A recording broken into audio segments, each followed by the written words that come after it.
No.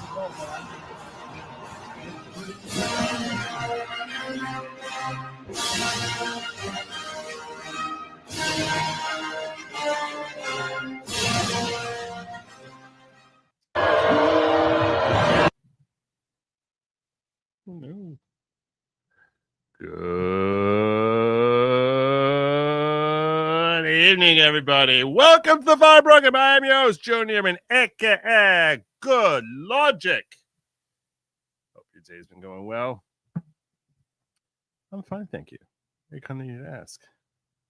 Let's jump right into it. Been a lot going on today. Most of it, a lot of what's been going on has been centering around the border, and that's where I want to spend the majority of the show tonight. My objective, the plan as to what we're covering tonight. In case you're wondering, what are we covering with Joe? Joe, what's on the agenda? I don't like reading. It's too much reading. It's just talk. Just tell me. Okay, so here's the agenda. I want to talk a little bit about the Laken Riley Act, which passed today, and I want to talk to you all about the birthright citizenship executive order from Trump with respect to purportedly ending birthright citizenship. Can he do it? Does he have the legal authority to end birthright citizenship? If in fact they don't have birthright citizenship, does he need to end it? Well, yeah, we're going to get into these deep philosophical questions. Also, I want to review with you the Ross Ulbricht story. Ross Ulbricht, which is a name that you've probably seen popping up all over in the news. I want to catch you all up on it because, frankly, I knew very little about this story until there's talk of him being pardoned, and now the pardon has come through. So now I think it's important to understand the story behind Ross Ulbricht, and we're going to be looking through that. So that's the plans. That's the plans for tonight. First and foremost, we should talk about the Laken Riley bill. Laken Riley bill. Those of you who are fans of the show or anywhere, or if you're basically not completely asleep for the last year, you likely heard the name Laken Riley. We covered trial here of Jose Barra, her illegal alien who murdered Laken Riley and was convicted to a life sentence, therefore. And that got started the idea of the Laken Riley Act. Laken Riley Act is designed to remove criminal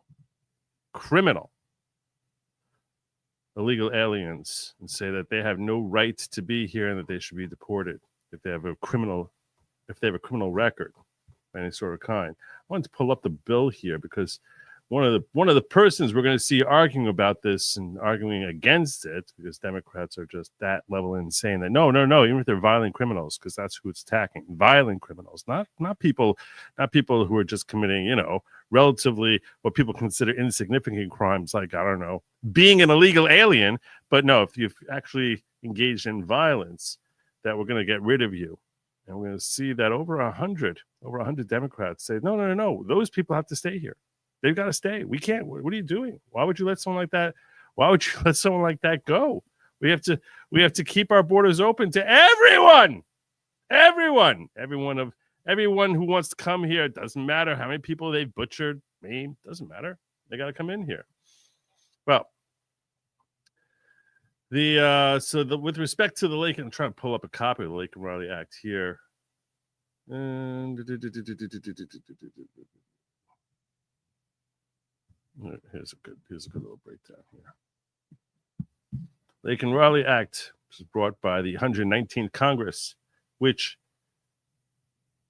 it's the objective of the Laken Riley Act here is bill requires the detainment, Department of Homeland Security, to detain certain non-U.S. nationals, aliens under federal law who have been arrested for burglary, theft, larceny, or shoplifting, bill also authorizes states to sue the federal government for decisions or alleged failures related to immigration enforcement. In other words, you sanctuary states who are failing to like actually do what you're obligated by law to do, that you can now face civil penalties for that. Under the bill, DHS must detain an individual who, one, is unlawfully present in the United States or did not possess the necessary documents when applying for admission, and two, has been charged with, arrested for, convicted of, or admits to having committed acts that constitute the essential elements of burglary, theft, larceny, or shoplifting. They don't even bother mentioning here like real violent acts. I'm not sure why. I'm not even sure why. Why would that not be in there? Why would you say those specific acts? Interesting.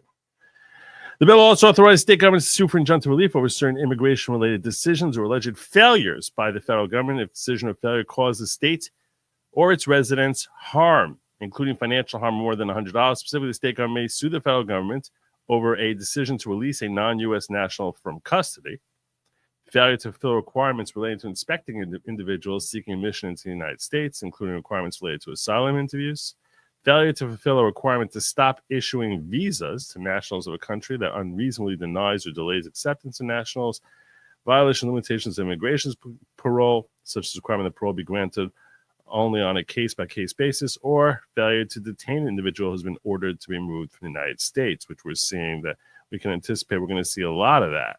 We're going to see a lot of that because a lot of these state governments are not too inclined to be working together with Donald Trump and removing some of these illegals. So there was debate about this on the floor of the House. And amongst those who stood up there to have their voices heard were the, I guess we can call them champion of the left and champion of the right, certainly with respect to the female demographic from the House. Champion of the left, champion of the right.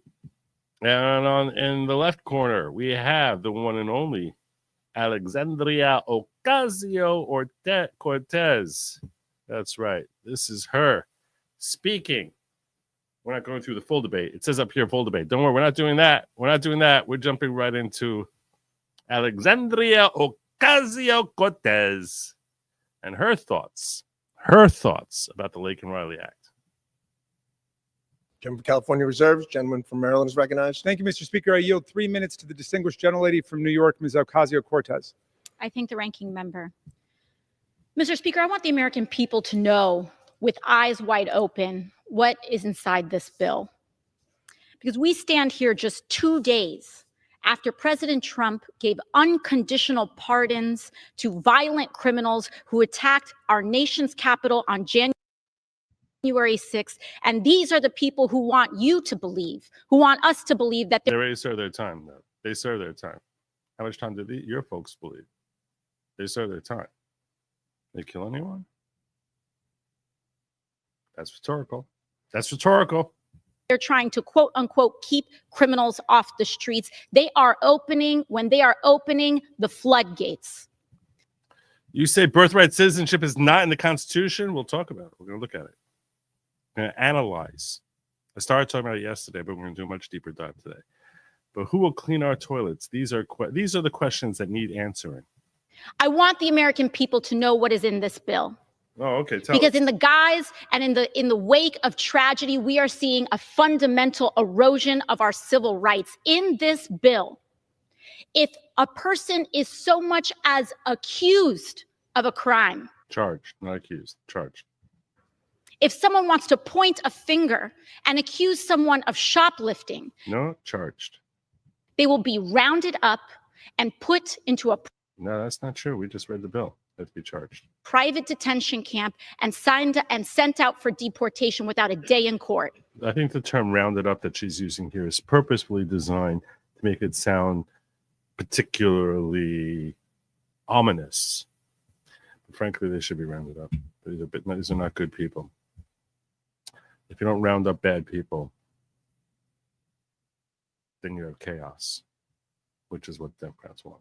someone of shoplifting, they will be rounded up and put into a private detention camp and sent out for deportation without a day in court, without a moment to assert their right and without a moment to assert. They don't belong here anyway. It's not like they're American. They don't belong here. They have no visa. They have no right being here. Assert the privilege of innocent until proven guilty.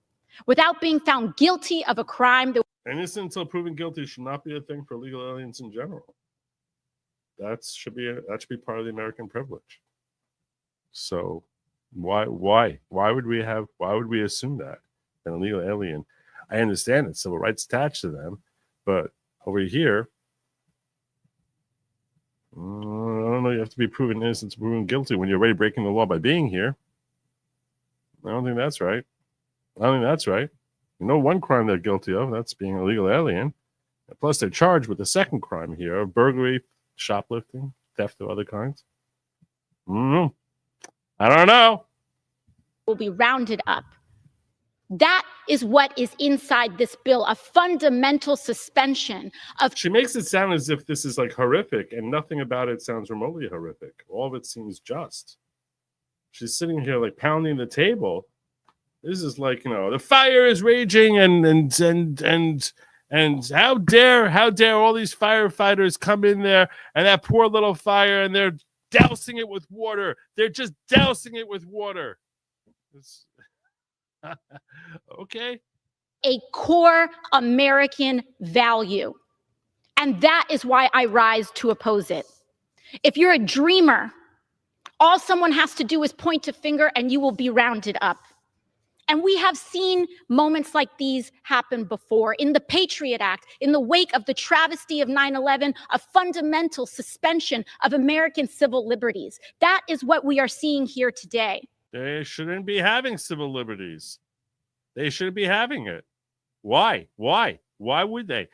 This is, I know that the Supreme Court gives people who are here legally civil liberties, but now why should it be extended to people who are here illegally? This really ties in very well to the whole birthright citizenship thing.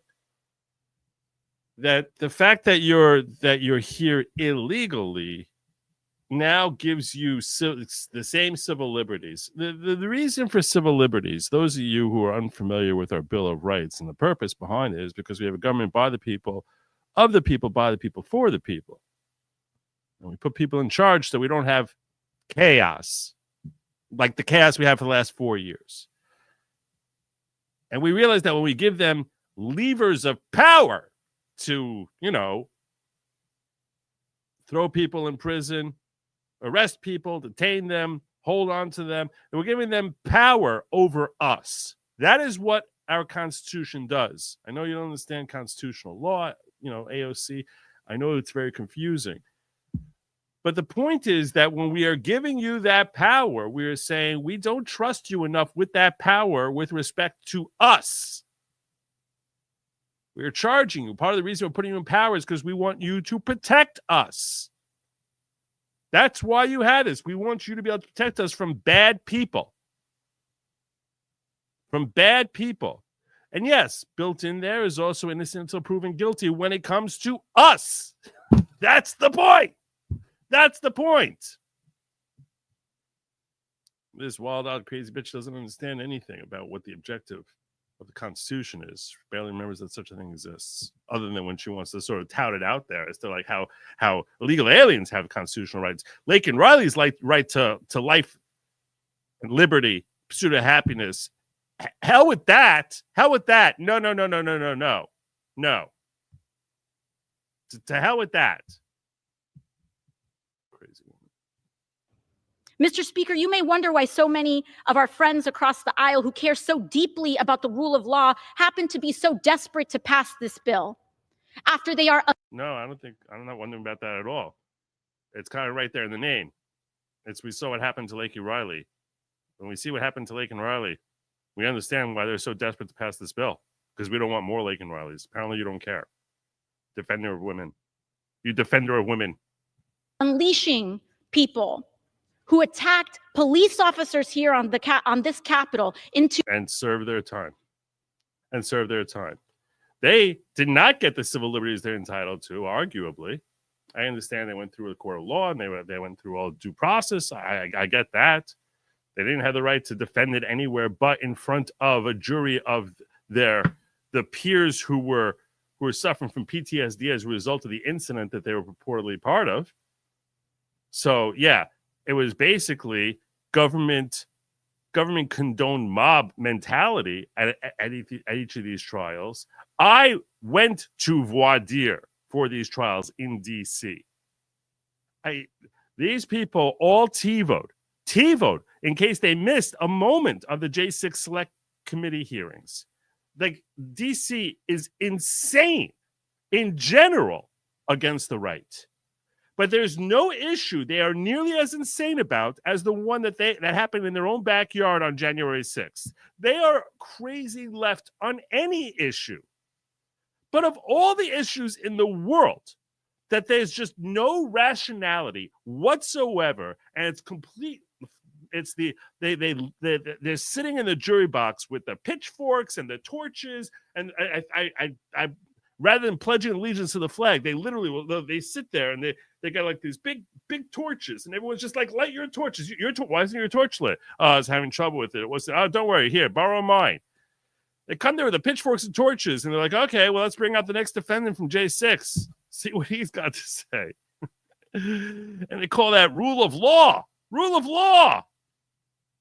And then when the perpetrators, the ones who were pushing it harder than anyone else, the vile 7 congressmen and women who are coming out there with the J6 Select Committee hearings, when they might be examined as to whether, hey, maybe you were ginning up and really going out of your way in ways that are actually illegal, but actually a crime. So Joe Biden comes along and says, hey, I'm going to pardon them so no one could look at them. So there's no reason for there to be any investigation. Frankly, and I'll tell you this much, I fully expect I'll be very disappointed in this Congress if they don't have at least, a Senate hearing where they force them to come in and testify. Whatever that's worth. And really, I want Pam Bondi to go after them anyway. I don't care about I think their pardons are stupid. I don't think they stand up as a matter of law. In fact, I know that Uncivil, I saw him in the chat here. I know Uncivil Law disagrees with me about this. I didn't really want to get into it yesterday, but I will send you a link tonight if you're able to pop on in here and you want to debate with me and tell me that these pardons are irrefutably, unchallengeable. If you're looking to take that position and you want to sit there defending that position, because I certainly think that they're definitely highly challengeable and arguably beyond the powers of the pardon powers that any president has. So I'm going to kick out a link to you, my friend Kurt. I'll tell you, if you want to pop on in, if you're too busy, I get it.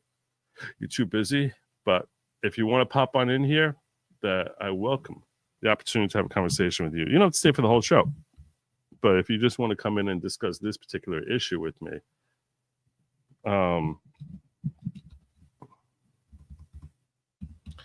I will welcome you in here.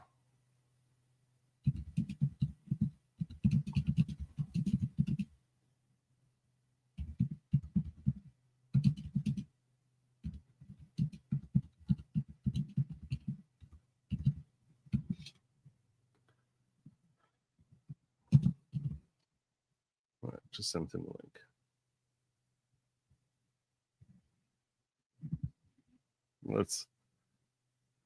But I'm really praying that Pam Bondi challenges the validity of those pardons. Roaming our streets, who are publicly saying now they want to get a gun. Suddenly, these folks care about public safety? I don't think so. I don't think so. Look no further than the price tag of this bill, $83 billion. They know that it can't be paid for. They know that the capacity. Well, we managed to come up with ways to fund $200 billion for Ukraine and protect their borders.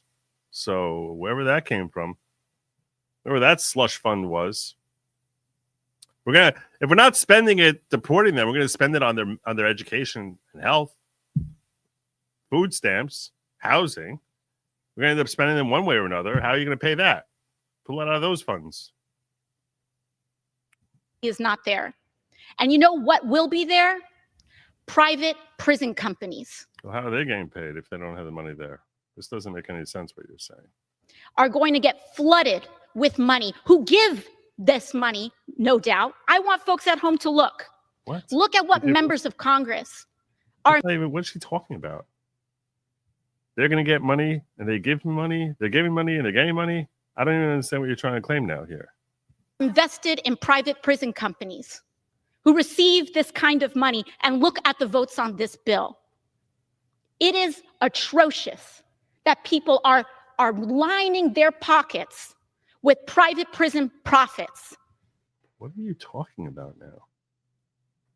What are you talking about?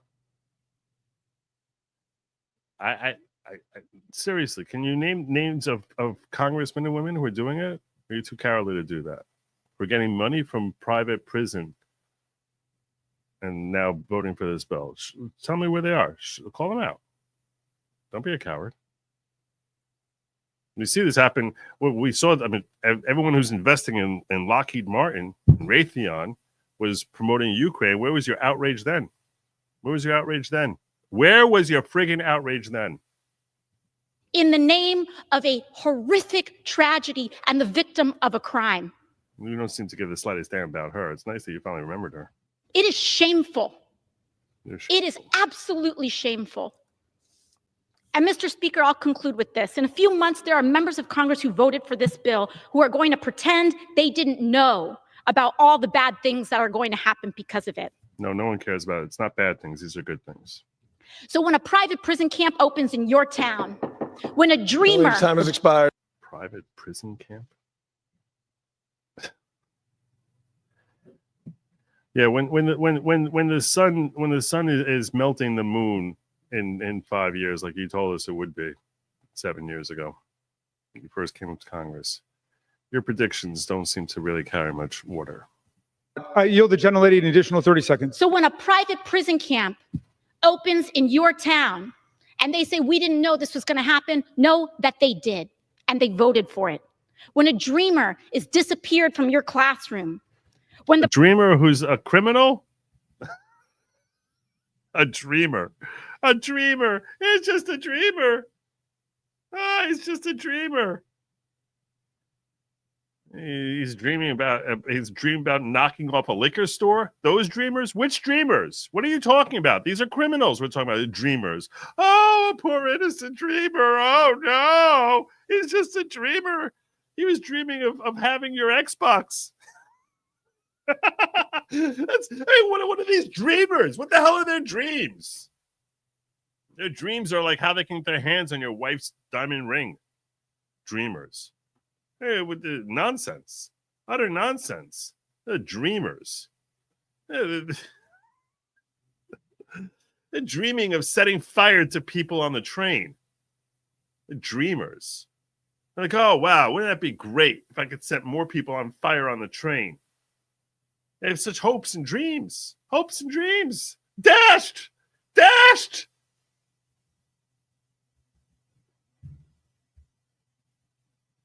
Dreaming of raping young women. Those dreams, you're dashing their dreams. The audacity of this crazy woman. The audacity. Unbelievable. The dreamers. He was just a dreamer. They're violent criminals. The dreamers. Unbelievable.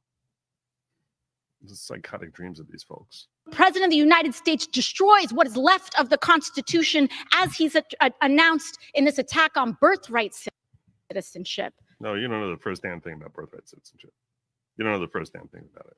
I bet you don't. I bet you can't even name the case that most people who argue that it's unconstitutional cite when they talk about how illegal aliens have birthright citizenship. I'm positive you haven't read 2 paragraphs of it. Positive. I will bet $10,000 that she hasn't read 2 paragraphs of Wong Kim Ark. They will all say, we didn't know this was coming. And I want the American people to know that they did. This vote represents it. And with that, I yield back. Thank you very much. And the lady yields. We reserve.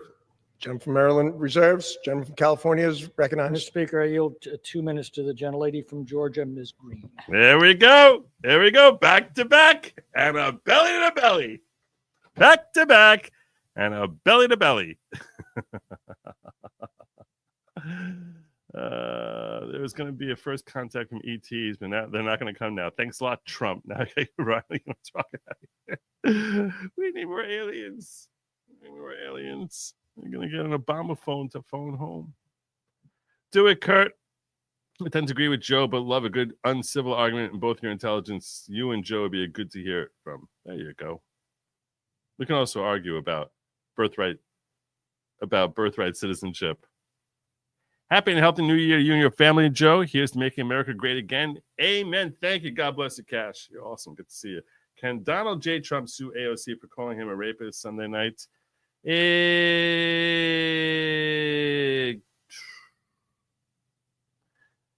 Well, here in New York, I mean, you're talking. I assume that she did it. Where's he going to do it? Where would he do it? Because in New York, there was a whole court case here, defamation case, related to him saying, "How dare you call that? Why would you call me a rapist when I was only found guilty of SA?" And the judge, in a bizarrely written opinion, said, people use those two terms colloquially, so that's okay. So when you said that she was lying about you, you were defaming her.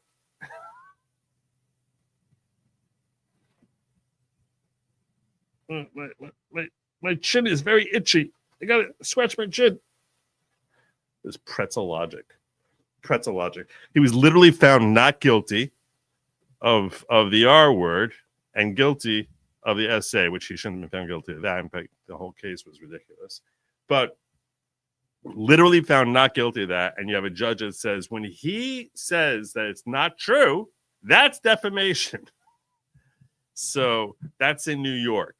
So where is he going to bring this? Where is he going to bring this? He can bring it in D.C.? You think he's going to win in D.C.? Thank you. I mean, you can sue anyone, but the question is, viability of the suit actually winning. And then when he loses, because he's got to do it in either New York or Washington, I don't know where else that's where she invariably is situated. Is it gonna reflect what is it not something that his political enemies will sit there saying, you see, everyone agrees, he's a rape. They're just gonna be like, make it worse. So you can do it. It's just unlikely to succeed given the venue and given history. So I would recommend against it if I was his personal attorney. She's dumb. In a few years, a classroom with dreamers should graduate unless she thinks they're stupid and cannot progress. Yeah. Dreamers. They're dreamers. They're dreamers. Let's hear from Marjorie Taylor Greene, MTG. But she really is the AOC of the right, I think. Her, Lauren Boebert. It's probably MTG. Well, I certainly hope we do open as many prisons as possible to round up as many illegal aliens that have invaded our country and those that are breaking our laws, killing our citizens, women and children, and causing complete havoc across our great land. I support the Laken Riley Act, and I support the Laken Riley Act because Laken Riley should be alive today. And she would be alive today if it hadn't been for the Democrats and the Biden administration that ripped our border open and allowed this illegal alien monster to come into our country. And then in the state of New York, when this monster was arrested for committing crimes, the Democrat state of New York let him go. And that's how he came down to Georgia and murdered our Laken Riley. This is a bill that cannot get passed enough. And I'm so thankful that the American people overwhelmingly voted for Donald Trump so that we can sign this bill into law, and it can't happen fast enough. Thank God. But listening to my colleagues, the Democrats on the other side of the aisle, complain and whine and defend illegal aliens that break the law the minute they cross our border is pathetic. The American people are so sick and tired of it. They cannot believe what our country has gone through. And it is enough. It is absolutely enough. But they will go on to defend anyone that is not American because of their America Last policies. You talk about tax dollars used. Our tax dollars should be used defending Americans. Yep. And you want to talk about spending a lot of money? Spending a lot of money should happen for American causes, American purposes, Yes. and American security. Preach it.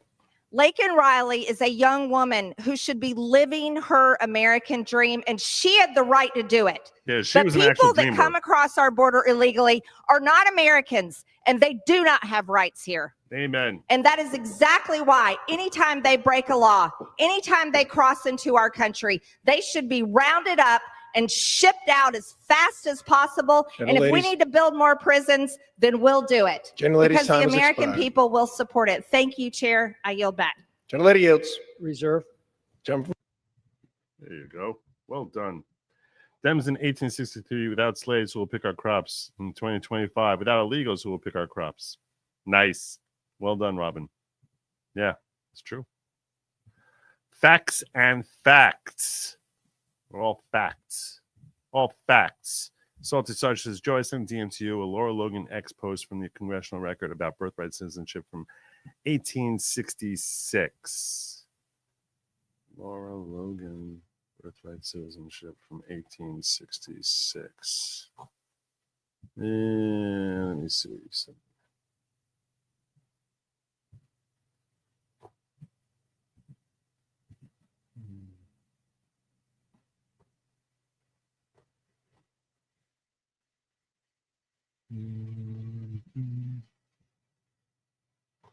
Is that?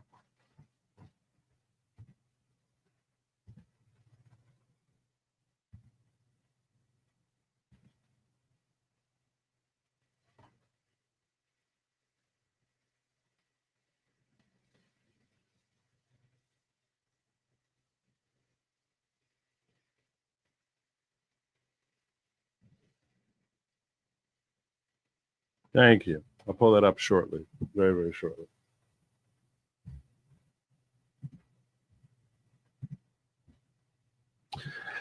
Danny on Direct angrily said Trump was found liable, not guilty of essay. True. Also agrees with your part analysis and wants you on her show with Sean to debate. Well, she knew where to find me. She knew where to find me. She knew where to find me. Birthright citizenship. We're going to come to that very shortly. First, I got a couple of things here I wanted to get into before we do that.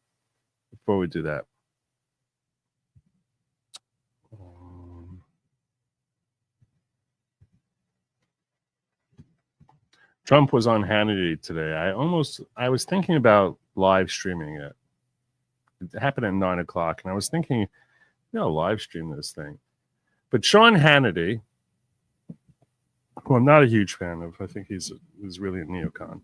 I think he's a neocon who is licking Trump because Trump is in power. I'm not a fan of Sean Hannity. I don't like the man. I don't like the man at all. And his company, Fox, he and Fox decided we're going to make this something that's a pay-per-view type of thing, which is insanity. Frankly, I think that anytime you have a president who's talking in an interview, that should be something that is freely accessible to the public. That should be just something that we have a right to hear without paying money for it.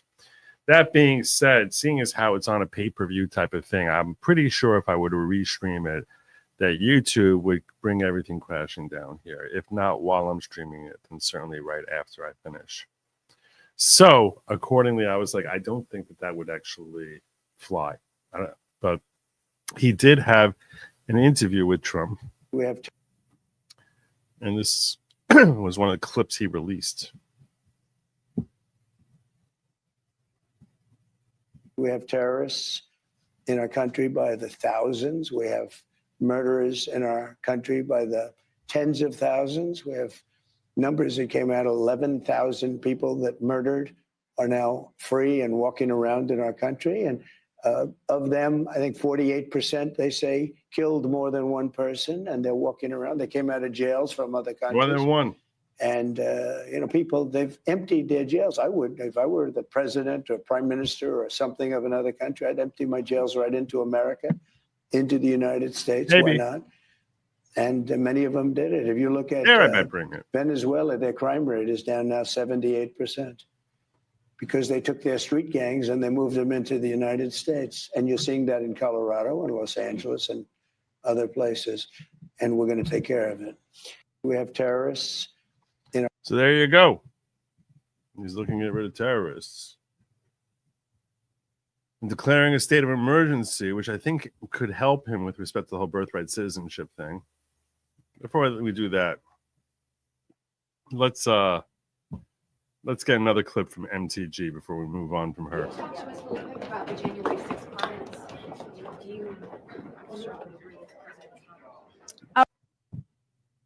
Oh, I'm thrilled with President Trump, and I'm very thankful to him.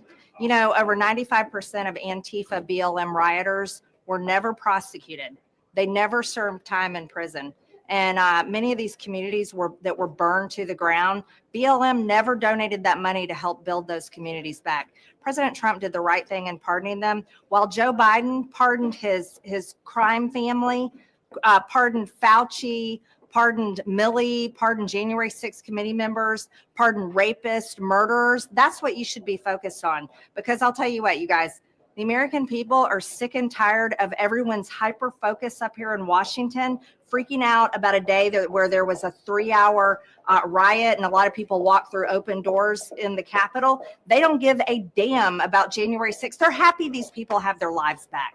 You know what people care about? Border security, the economy, jobs. They care about, they're sick and tired of the foreign wars.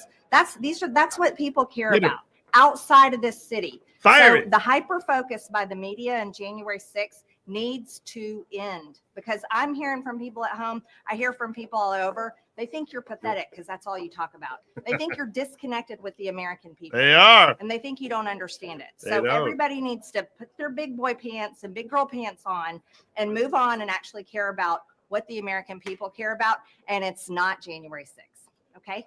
For some of the rioters, the engaged in violence with the police, fought against the police. Oh my God. Stun gun incident as well. Stupid man. Should there be accountability there? Is that the same as like the murderer that murdered an 11-month-old child and murdered a young woman that Joe Biden pardoned? Is that the same thing? A stun gun and a young woman and a baby that was killed? So why don't you do apples to apples instead of creating this like whole thing about how terrible this is? Again, get over it. I hope these January 6th defendants move on with their lives. I hope that they are able to be happy, because I tell you what, they get suffered enough. restitution. And that's the reality. But is there ever an excuse for assaulting a police Oh, officer? crying out You tell loud. me, Antifa and BLM, over 95% of them never prosecuted. But that justifies what happens on Never January 6th. served time in prison. Never served time in prison. But does that justify Does that the justify all violence on Joe January Biden's 6th? pardons? Does that justify all Joe Biden's pardons? Murderers, rapists, Fauci, Milley, Biden crime family? Get some therapy. Seriously.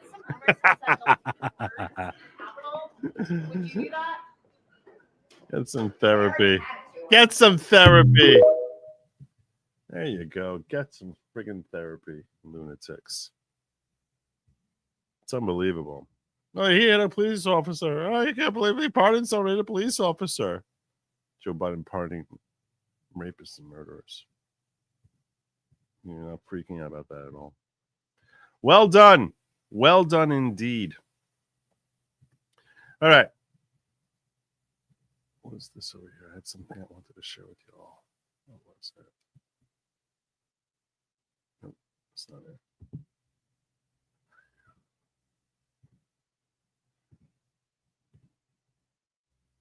Oh, yeah, before we move on from the Laken Riley Act, I should share this with you because I don't think I stated this expressly.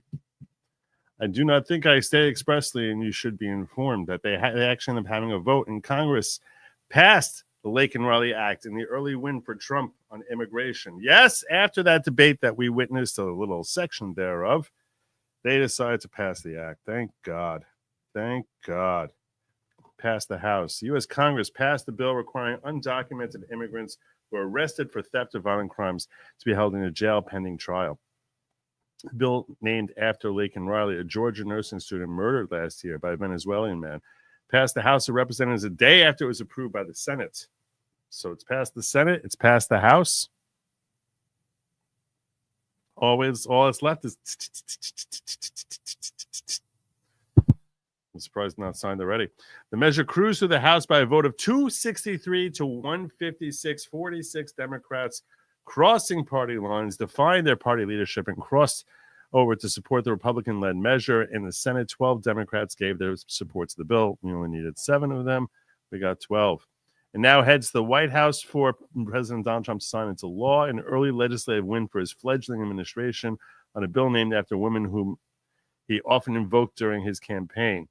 As everyone knows, Riley was killed by a lunatic illegal immigrant who New York allowed to run free after getting him in possession. So there you go. Laken Riley Act. First act passing under the Trump administration. And I think that's apropos. No? I think that's apropos. Laken Riley Act. If you're gonna pick one bill, the first bill that should pass under the Trump under Trump second term, I think the Laken Riley Act, that makes sense to be the first one that passes. It's the most obvious manifestation of his agenda. Removing violent criminals. That's the most obvious manifestation. And the fact that he managed to get a bill passed in the first couple of days, it's a remarkable sign of the changing of the times. So thank God for that. Thank God indeed. Now, what he's going to struggle with a lot more, everyone's expecting to struggle a lot more with, is his EO about birthright citizenship. Greetings, Joe. Just left Camelot. You are a great Joe. Oh, thank you, Jadine. Thank you so much. You left Camelot. King Arthur and everyone. Yeah. Camelot is awesome. Big fan of his. Where is, what did I want? Oh, yeah, I want to pull up his EO.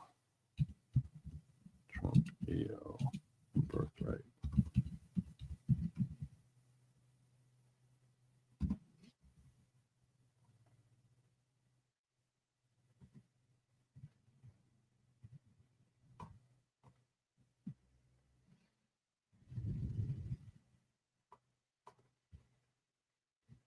Look at how the framing is here from ABC News. I just pulled this up. Judge to consider challenge to Trump's executive order ending birthright citizenship. Numerous states have sued over Trump's plan to end the 14th Amendment policy. President Donald Trump's executive order challenging birthright citizenship will face its first legal test in a Seattle courtroom Thursday.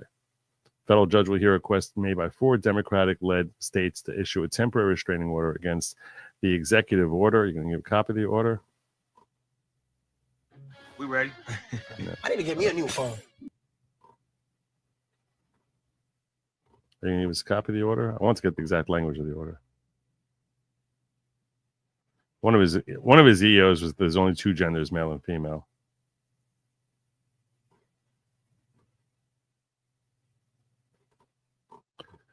Blah.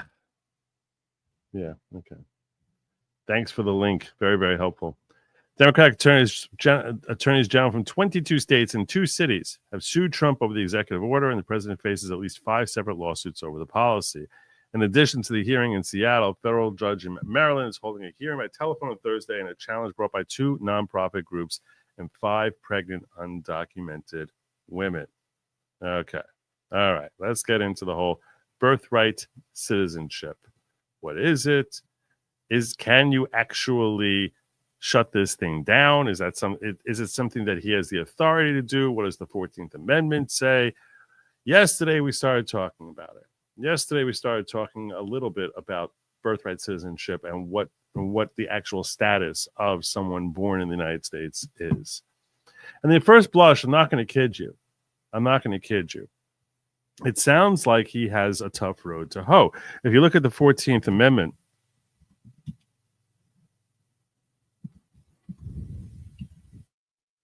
the language thereof, which we looked at yesterday.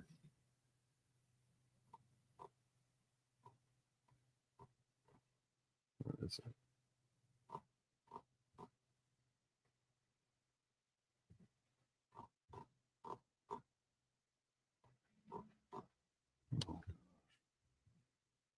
See, I try cutting down things. I tried cutting out some of my tabs, and when I do that, I lose stuff. I can't just attack tabs. You can't attack tabs.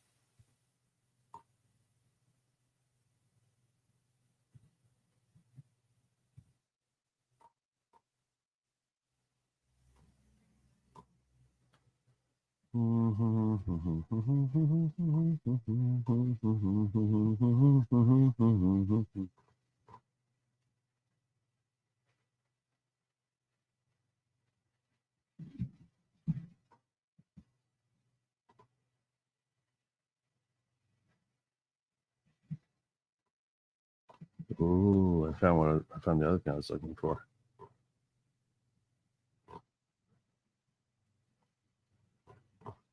All right, this is the EO I managed to pull up here.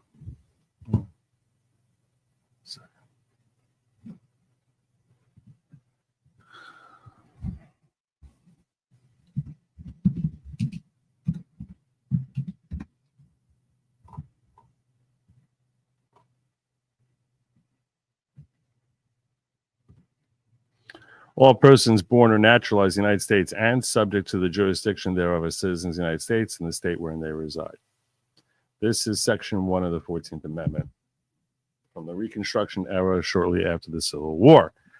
Everyone understood without any question that the objective of this particular amendment was to guarantee citizenship to slaves who had recently been freed. And that's hence the broad language. It was actually codifying a statute via amendment that had passed a couple of months earlier, which was designed to give citizenship to all slaves who had been freed. Now, we all understand that it's been applied of late to, when I say of late, I mean for the last several decades, certainly, to illegal aliens who come in here, give birth, that the baby that pops out is considered an American citizen. But is that, and that's hence the term, birthright citizenship, is your birthright. Once you're born here, you become a citizen. Does that apply to illegal aliens, people who are here in this country on our soil illegally or not? When you look at this language hereof, it's very broad language. And what people focus on are these 5 words here, or 6 words, and subject to the jurisdiction thereof. If you're born or naturalized means that you legally immigrated. But let's say you're born in the United States and subject to the jurisdiction thereof, subject to the United States.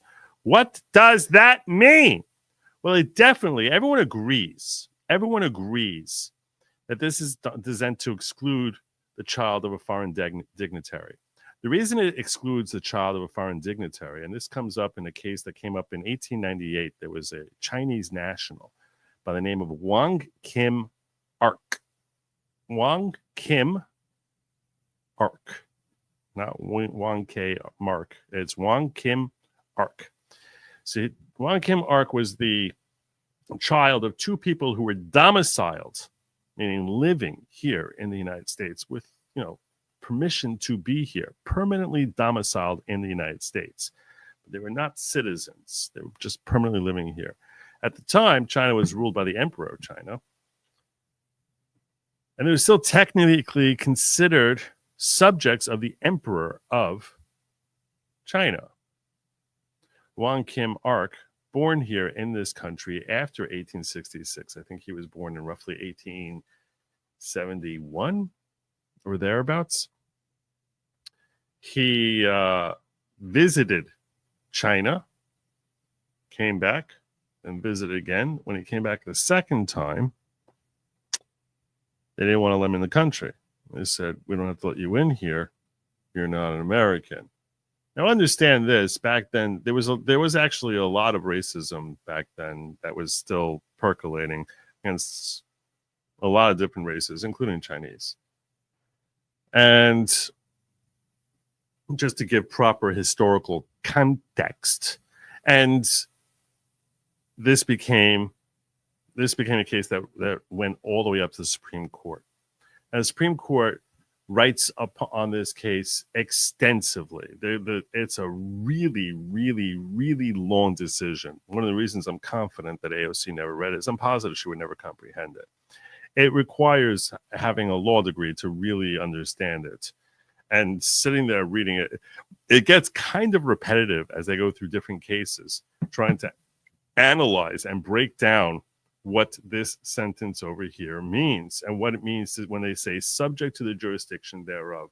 And really when the question is, and they start looking at it from the perspective of an originalist versus a textualist, and really and try to figure out, and really what they try to figure, they don't really break down what a textualist would say. The analysis in Wong Kim Ark focuses on the fact that the whole idea of citizenship is a common law concept that dates back to 1608 in Great Britain. And they go through this whole lengthy thing, going through cases that happened in England over the previous 3 centuries, like literally outside of the United States. And the analysis there, which frankly is deeply flawed, it's a Supreme Court analysis, but it's a deeply flawed analysis, is focused with a premise that this amendment is rooted in common law.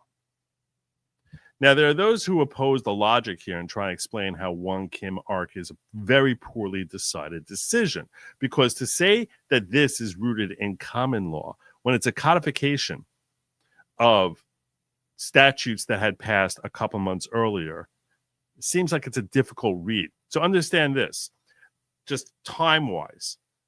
This amendment is written in 1866. 32 years later, so 3 decades later, it's not like it's the next day. To us, it all seems like, okay, this is a very short time parameter. But no, it was 32 years later that they were trying to assess this language.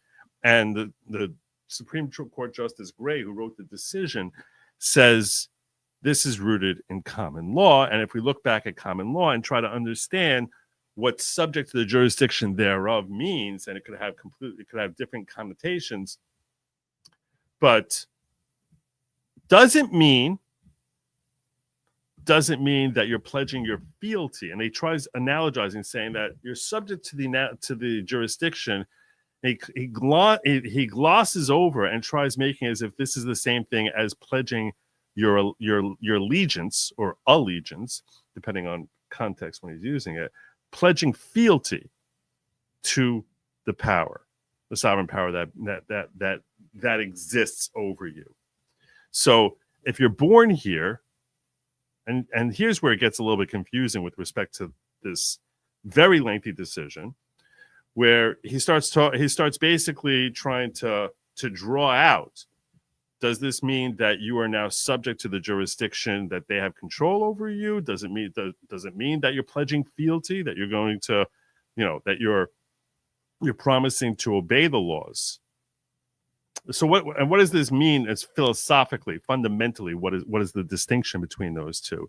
The distinction is subject to pledging fealty is if as soon as you pledge that you're going to obey the laws, now you're pledging fealty to it, as opposed to you might not pledge fealty to it, but they have control over you. So what's the reason? What's the basis for citizenship? Is it that you're pledging a promise that you're going to obey the laws, and that's what makes you now have a right to be a citizen? Or is it that they have power over you, and because they have power over you, that's what makes you a citizen? And this is a large part of the analysis that the Wong Kim Ark decision tries dissecting. I'm not going to kid you. It's a boring read. Sometimes you'll read a Supreme Court case. I'm sure for most of you, for the overwhelming majority of you, reading any Supreme Court case is a boring read. I'm telling you, as someone who appreciates a good read from the Supreme Court, this is boring. This is not a fun. This is a very dry read.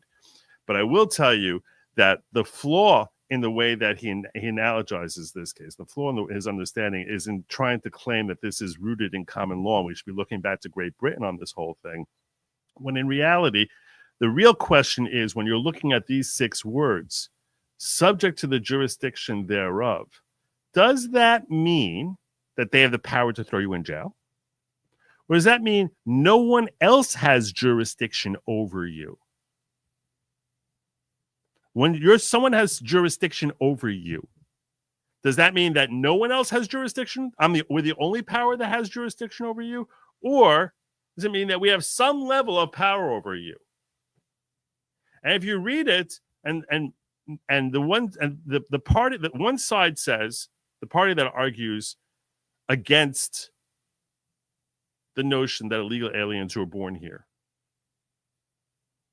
have an automatic right to birthright citizenship, that argument is based on the claim, and what supporting Trump claim is basically like, no, it's only considered jurisdiction if there's no other entity, there's no other country that can claim jurisdiction over you, and that our jurisdiction over you is complete. And that's why they put these words in here, because everyone is subject to the jurisdiction to some degree. Native Americans had their own land, right? They have their own rules there. And the understanding was that, well, what would happen? I mean, was there anything they could do if the U.S. Army would have marched on in there and said, we want to arrest this guy for something? So America had some jurisdiction over them. So someone who's born into that tribe, are they a citizen or are they not? Well, it was 30 years after this that they came to a conclusion and said, we're going to make Native Americans American citizens. But at the time this is being written here, Native Americans are not citizens. They're not. Today they are. Today all of them that are born here are considered American citizens. But they weren't considered subject to the jurisdiction because they were subject to the jurisdiction of their tribe. And here are other ways that they are not subject to the jurisdiction. If you're a foreign national who's visiting this country, there's no basis. America has no power to draft you. They have no power to draft you. So in that case, how are you a citizen? So if we can't draft you, how are you a citizen? Can't draft you into the army. Someone comes in here and they have an allegiance to a different country. Someone visiting has a British person, doesn't have to be someone from south of the border, comes in here, a French person, a Polish person, the Siamese twin comes in here, and they're visiting. They end up popping out a kid while they're here. Would there be any basis in law for them to be drafted? No. So in that case, in what sense is there jurisdiction over them? Well, if they commit a crime, you can throw them in jail. We have the power to throw them in jail. We would throw them in jail to protect society. But is that actual jurisdiction? If they commit, there's no such thing as committing treason. There's no charge of treason that could be brought against a foreign national who comes here and says something or takes certain acts that are designed to subvert the American government. There are other charges that could be brought against them, but specifically treason, it's not considered treason. Why not? Because they're not considered part of this nation. So if you're from Thailand, you come here and you visit, you do something, and if Americans, you get together with an American citizen, you conduct an act that is chargeable with treason, together with that American citizen, the foreign national cannot be charged with treason. They can be charged for murder. They can be charged for all sorts of crimes. So that shows some level of jurisdiction, but it's not a complete jurisdiction. And the incompleteness of that jurisdiction raises a question as to when it says subject to the jurisdiction of the United States, does that mean that we have to have complete and exclusive jurisdiction? Or if you could be drafted by a different country to come against us, that's kind of a sign that if you pop a kid out, the kid's not American. So this is the argument that Trump is making. And I'll tell you what he's done that's smart. When he passed that EO, he said this EO does not apply to anyone who was born before I took office. In fact, it doesn't apply to anyone who's born next week. He's not challenging the citizenship of any kid who's born next week or 2 weeks or 3 weeks from now. He said it only applies to someone who is born more than 30 days after this EO is signed. And I think this was a shrewd move on his part, because by not challenging the birthright citizenship of anyone who's presently in existence, you can make a very strong argument that when these people are coming out here screaming about how this is illegal and unconstitutional, first and foremost, I would raise a standing question. Doesn't apply to anyone. Who's it apply to? We don't know that anyone will be born in 30 days from now. So right now, we got a standing issue. Who are you standing up for? I think that's the first thing I would be saying if I was Trump's legal team. First thing I would say is you have a standing problem, because for all we know, there will be 0 people born. So if someone's born and now they're claiming that they deserve to be a citizen, okay, well, let them come claim when they're denied citizenship. But right now, it's not applying to anyone. So first and foremost, there's a standing issue. I don't really like standing issues. I've said that many times on the show, and I'll say it again. But it's a standing and it's a mootness issue. It's moot today. It doesn't apply to anyone today. It will only apply to someone who's born on February 20th or after. So since it doesn't apply to anyone, so that's one problem that someone's bringing this claim is. But let's assume that they bring this claim on February 25th on behalf of anyone who's born in the previous 5 days, and those people are people that Trump is saying they're not American citizens. So the question really comes down is that case, the Wong Kim Ark case, is the one case that everyone points to and says, aha, you see, in that case, the Supreme Court held in 1898 that Wong Kim Ark, by dint of being born on soil here, is therefore he has citizenship, and you have to allow him entry into the country. That's what the Supreme Court said there. But there's a critical distinction between Wong Kim Ark and illegal aliens. That critical distinction, Wong Kim parents were legally domiciled here. They were not illegally here in this country. Now, in Wong Kim Ark, the Supreme Court said if there was an invading army that came in here and someone was born on territory held by the invading army, they too would be considered outside the jurisdiction of the United States, and they would not have citizenship. So he basically said any child of a foreign dignitary and anyone who would be born on territory that's held by an enemy of the United States in the United States, those persons would be excluded by this language. That's a very limited exclusion. That's a very, very limited exclusion. And there's a lot of indicia that show that this is not the way this was read for a long time after this was drafted. Someone shared with me here, one of you called out to my attention that you shared with me a post. Where was it? Here it is. Lara Logan shared this with me.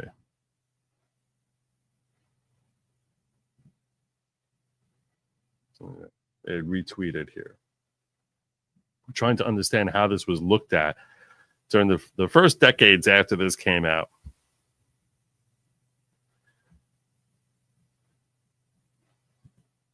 And this is from the author of the 14th Amendment, Mr. Howard, who was a senator, I think. Pretty sure when I was looking at this, he was a senator, saying the First Amendment is a Section 1 declaring that all persons born in the United States and subject to the jurisdiction thereof are citizens of the United States and the states wherein they reside. I do not propose to say anything on that subject except that the question of citizenship has been so fully discussed in this body as not to need any further elucidation, in my opinion. I mean, we don't need any more clarity on it. It's pretty clear. This amendment, which I've offered, is simply declaratory of what I regard as the law of the land already, because they had passed a statute to this effect a couple of months earlier.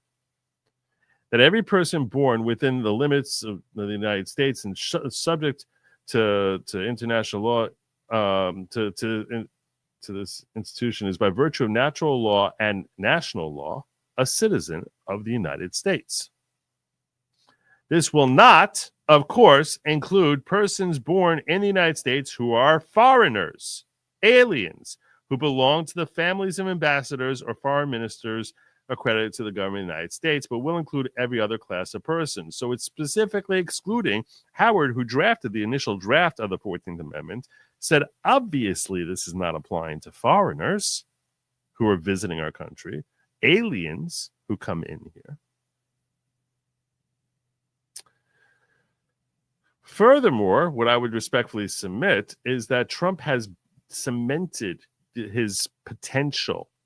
So it seems as if the authors, the original perspective on this, is we're keeping out foreigners. Now, this language that he put in here was the original draft. He wrote it like this, that it's not going to apply to these four classes of people: foreigners, aliens who belong to the families of ambassadors or foreign ministers accredited to this government of the United States. The question is, do you put this comment in and you say aliens who belong to ambassadors? Or are they who belong to the family of ambassadors? Are these different groups of people? So, and this is something that constitutional interpreters will read differently. Some will say, well, why would you write who? Who implies that it's part of the previous class and that this is all just one class of people: foreigners, aliens who belong to families of ambassadors. And this is all one group of people. When it says foreigners, aliens who belong to the family of ambassadors or foreign ministers. And that's what those people who are opposing Trump would say. This is all one group of people, and those people are defined ultimately as families of ambassadors or foreign ministers who are part of other governments, visiting the United States. Those are two different ways to read it. Are those different groups or are they not? And frankly, the final language, as we saw in the 14th Amendment, doesn't say this: foreigners, aliens who belong to families of ambassadors. So that's the philosophical argument on this particular issue as to whether or not they are legally considered as citizens when they're born here and they're here illegally. But those who are pointing to Wong Kim Ark as the defining moment from the Supreme Court, a very easy distinction for Trump's lawyers to make is that was dealing with people who were legally domiciled, and the court made a significant note about that. It was not like a factor that was glossed over. It's like, no, they have a right to be here, implying that if they were here illegally, that the court in Wong Kim Ark would not have granted citizenship status to the petitioner in that case. So even if you're pointing to Wong Kim Ark, that's not really helping you, because they did make such a big deal about a factor in that case being that his parents were legally domiciled here permanently domiciled in the United States. So that's the Wong Kim Ark argument.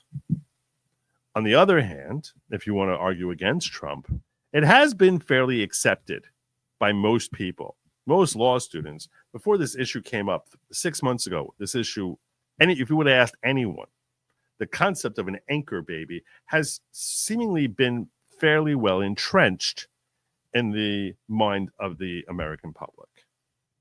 An anchor baby being that baby is certainly an American citizen when they're born here illegally. So he is introducing a new concept into the public discourse, which has not been what the vast majority of attorneys, judges, legislatures, or Americans in general have looked at the status of an illegal alien born here. And the evidence of that is even Trump himself is saying, I'm making this a new thing going forward. If it was the law of the land, you wouldn't need to make a new thing, right? It would just be, well, they never were. They never were citizens. So you wouldn't need an EO. You don't need an EO to say that people have a right to eat pizza. Right? You don't need an EO for that.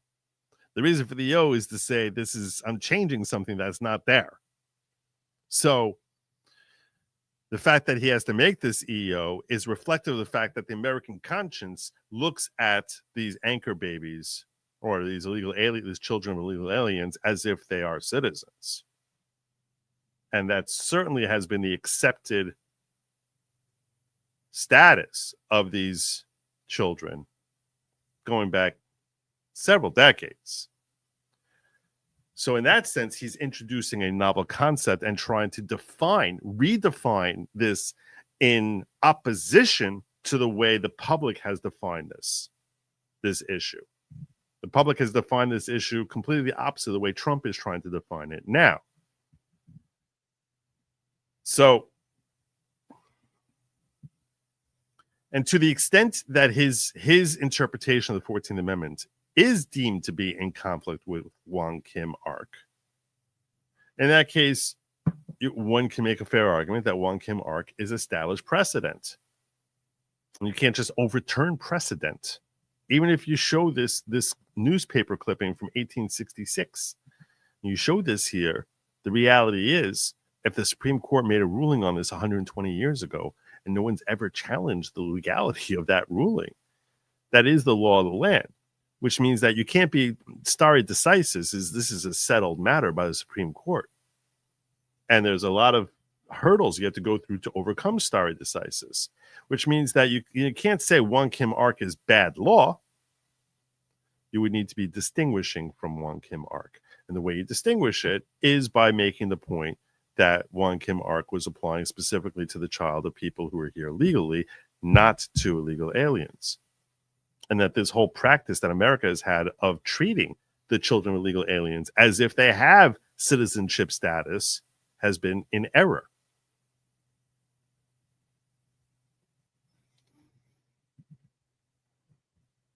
So it's a fascinating legal issue. I certainly plan on keeping up with how this thing develops in the court, because I think it's a really interesting thing. And the other point that I made yesterday, and I'll just reiterate one more time today, is that even if the court disagrees, and this probably will make its way to the Supreme Court, there's a really good chance this one is going to go to the Supreme Court. Even if the Supreme Court disagrees with Trump and says, no, these kids who are born here are citizens, and we think that's how we read Wong Kim Ark, and he can't get a majority there, which I think I think he's going to struggle. I think he has a very tough road to go to get a win from the Supreme Court on this particular issue. Even if Trump loses on this issue, there's nothing stopping him from saying, okay, your kids are citizens. You ain't. I'm throwing you out.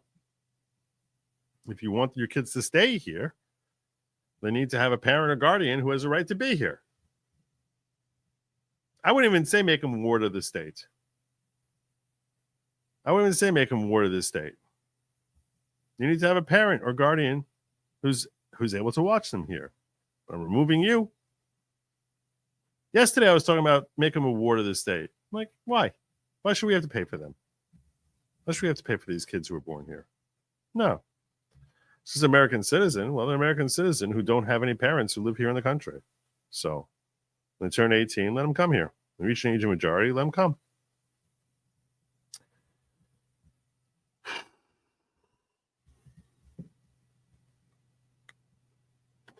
And then I think he has a really good chance of that passing.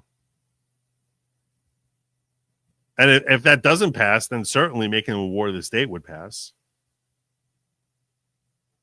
So the point is, because it's not these kids who are born here who is the problem. The problem is that once they're deemed citizens, all of a sudden that means that their mama and their papa and their abuelo and all everyone and their cousins all have to come here and take care of the little kid who's born here.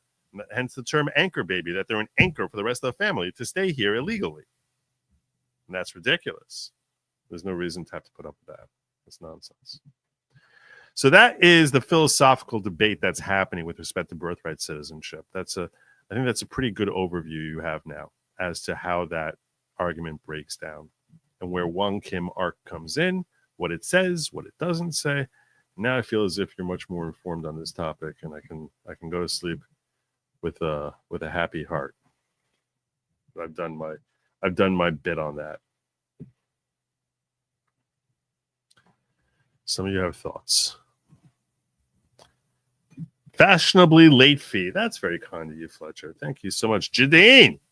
Hey, Joe, if let a man has many firearms, also has loads. If let a man has many firearms, also hand loads his own ammo, what is that worth in his lady Jewish community?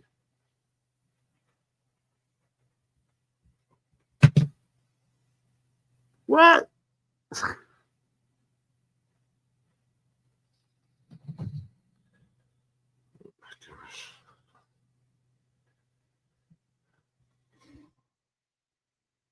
Let a man have many firearms. Also hand loads his own ammo. What is that worth? Is lady Jewish community?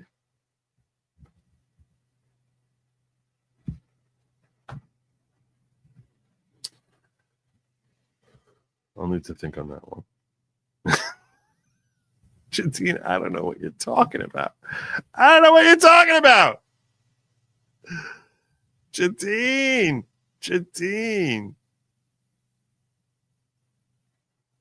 I am so far from being able to interpret like any 7 words of this. I got the hey Joe and I got the Jewish community and nothing in between that. But thank you, Jadine. Thank you very much for the super chat. 14, 2 phrases. First 2 phrases are either or requirement. The word and makes the third mandatory. One of first 2 plus the third phrase are the requirements. This sounds like, please excuse my dear Aunt Sally. When we're looking at that statute, you need to have one of the first 2 and the second one. No one argues that part of it. So just to be clear, everyone agrees you need to have one of these 2. Either you're born here or you're naturalized. You need to have one of these 2, and you need to have a second, this other part here. So if you have these 2 qualifiers, and I think that's what you're saying, and you're correct. So you're correct. That third is mandatory. That's correct. Sorry, Eric. 14th, due process clause, not intended to turn the USA into the world's birthing room. Get on a Supreme Court ASAP. Meantime, deport. There's 5 parts to the. There's 5 parts to this, to the 14th Amendment. So, one part is what they call the due process clause, but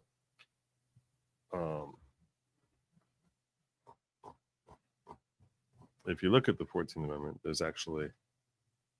You actually see this section 1, section 2, section 3, which we dissected ad nauseum. Section 5, which says that Congress has the power to enforce. But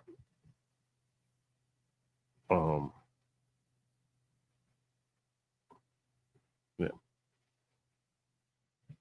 So there's a whole bunch of parts. But yeah. Trump put emergency on board that we're being invaded. So if invading army cannot have birthright, then those born 30 days would be same. Yes, I'm so glad you brought this up because this was something in my brain that I meant to verbalize and did not. What Allegan is getting at here is this. Trump has applied this to people born more than 30 days from now. He also has said he's declared a status that they are an invading army. To the extent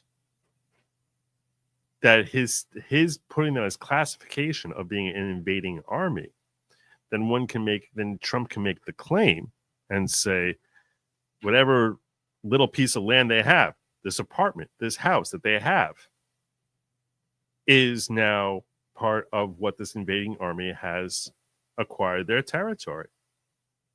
And hence, under Wong Kim Ark, which says an invading army that has someone gives birth in the territory of an invading army, that is not a citizen.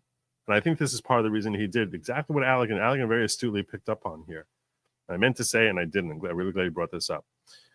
So those two EOs can work in conjunction with each other. First, he makes them an invading army on January 20th. And now he says anyone born in the territory belonging to that invading army, and that territory could literally be an apartment. It could be a unit in an apartment. That this invading army, meaning all the illegal aliens, have taken over this apartment complex in Colorado, this little town, or this little hamlet, or this, like I said, this house. They took over this house. They're an invading army. They're not considered subject to the jurisdiction under Wong Kim Ark. It's a great argument. I love that argument. It's a very shrewd argument. And I'd like to think, I think there's a really good chance that his lawyers came up with that perspective, saying this is how we're going to get around Wong Kim Ark. And we're basically going to say, first we're calling it an invading army, and then we're going to say anyone who's born to that invading army, whatever house they're born, whatever territory they're born, they're not subject to jurisdiction, can't get status as citizens. It's what my people would call chachemdik. It's very chachemdik. Very chachemdik. It's very deep. It's a very deep like type of way of like trying to use the law in a way that you're cutting them off. It's artful. It's clever. It's very clever. I like it a lot. I had the exact same thought, and I was like, oh, I want to throw this out there during my show, and I actually forgot to express it. So I'm really glad you brought it up. Thank you, brother. Up until the late 1800s, European countries could ban a citizen from their nation, forcing the individual to migrate. The U.S. decision effectively banned that practice. Yeah. Yep, it did. The way it's been applied. And then you have crazy leftists like Joe Biden who take it to like next level of like, come on in. Come on in. We even got sanctuary states here for you to stay in. Thank you, Joe, for this interpretation of the 14th Amendment. You're very welcome. And I was trying to be fair and like saying, this is the argument. This is the argument back against him. So this way, and to be fair, I'm not even sure how I would interpret it. I'm not convinced that Trump is correct here. So to the extent that the justice is going to disagree with Trump on this, I'm like, okay, on this one, I kind of get it. You can want to read. I understand what was originally written there. I understand what they originally may have intended. But the language there, the text of it, kind of really implies subject to jurisdiction. You gotta really search to see where are they not subject to jurisdiction. For the most part, they seem subject to jurisdiction. You can't deny that. So if jurisdiction over the United States have over these persons is 95%, but not 100%, so therefore that they're not considered in their jurisdiction. One way that the Congress, when they were drafting this, could have made this far more articulate is say subject to the complete jurisdiction thereof. Meaning that there's to exclusion of all other countries. So, and that's the question: how complete does that jurisdiction means power? In case you're not familiar with that word, it's a word that comes up that we use all the time in law.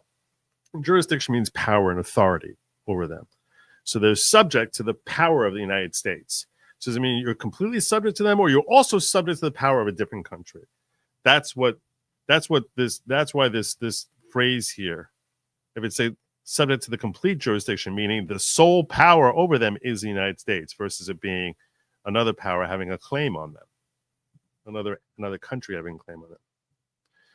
Thank you, H. Coffee. Good to see you, Robin. Congress looked into this in the past and doesn't actually know when it started, because best guess is Social Security Administration started giving out SS cards in the 1960s. Could be. Activist judges will be issuing with ending BC. Will be the issue with ending BC. We're always going to have to worry about activist judges. There's a lot of activist judges out there. And there's a lot more than we realize who have been brought into the fold courtesy of Joseph Biden. Is it anchor because U.S. diet makes them too obese to carry?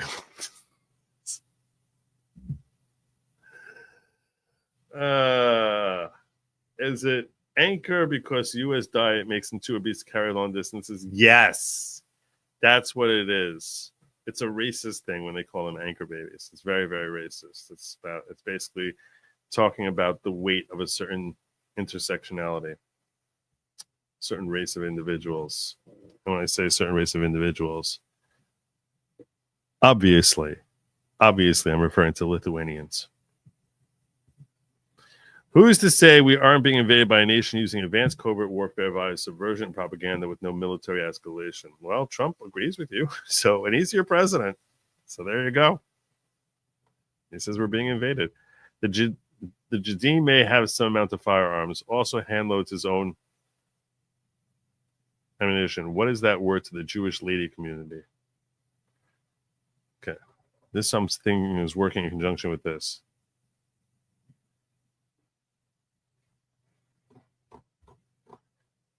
I don't know much about the Jewish lady community. I don't even know what the Jewish lady. You're asking about the nishay of my shul? What do you? I don't understand this. Are you watching? I have a super chat here. It's asking about the Jewish lady community. Oh, don't even say that. What is that word for the Jewish lady? Jadim asks amount of firearms also handloads his own ammunition. I'll tell you this. All I can give you as far as anything dealing with Jewish women and firearms, I will tell you that in the state of Israel, Jewish women are drafted into the army. I think it's the only army in the world which drafts women. That's how desperately they're on alert all the time. They basically, the draft applies to women, and they all serve. From what I understand, some of them are fierce combatants. So, yeah. And I don't think that has any effect on their status in the Jewish community. There is the other thing I can share with you with respect to the whole firearm issue is under Torah law that Jewish men are not supposed to dress like women and Jewish women are not supposed to dress like men. And there is actually a philosophical debate as to whether carrying arms is considered a woman dressing like a man. That's actually a whole issue which comes up as to whether a woman can carry arms. That being said, the last thing I'll tell you is that when I was in Israel, when I was 19 years old, spent a year studying in Israel. One Shabbos, I stayed by the house of a man by the name of Yechiel Leiter, who today is, I think, like the number 2 person in charge of Israel. At the time, he was the mayor of the city of Yericho, which is what you call Jericho. In Israel, they call it Yericho. And he was the mayor. City of Yericho has like 50 Jews and 75,000 Arabs. And he told me that when his wife goes shopping, she carries neshek in her purse when she would go buying groceries. Neshek means like ammunition, like a weapon, like a gun, whatever. This being a Jew from New York, this mortified me. He's like, yeah, because in case there's some sort of situation there that she's able to defend herself. So in order to go shopping for milk, she would need to take her keys, her purse, her gun. And I was astonished by this. And when I asked him a question and he gave me an answer that I will always remember. The proof being that this happened over 3 decades ago, and I still remember it so vividly today. I said, aren't you scared? Like, why do you live here? Like, aren't you scared? Aren't you worried? And he said to me, Joe, let me tell you something. Worry is interest on problems that no person ever needs to pay. It's interest that you choose to pay or you choose not to pay. And that was a life lesson I took from Yechiel Leiter that he gave me 35 years ago. So, yeah. That's not a race joke. It's an RFK issue to handle. Oh, the HHS, the diet thing. That's funny. Honeybee, care. A contract to whack someone is not legally enforceable. That's true. Therefore, an illegal alien can't have a child in the U.S. that is a citizen because the contract to make the child a citizen is illegal due to the legal status of the mom.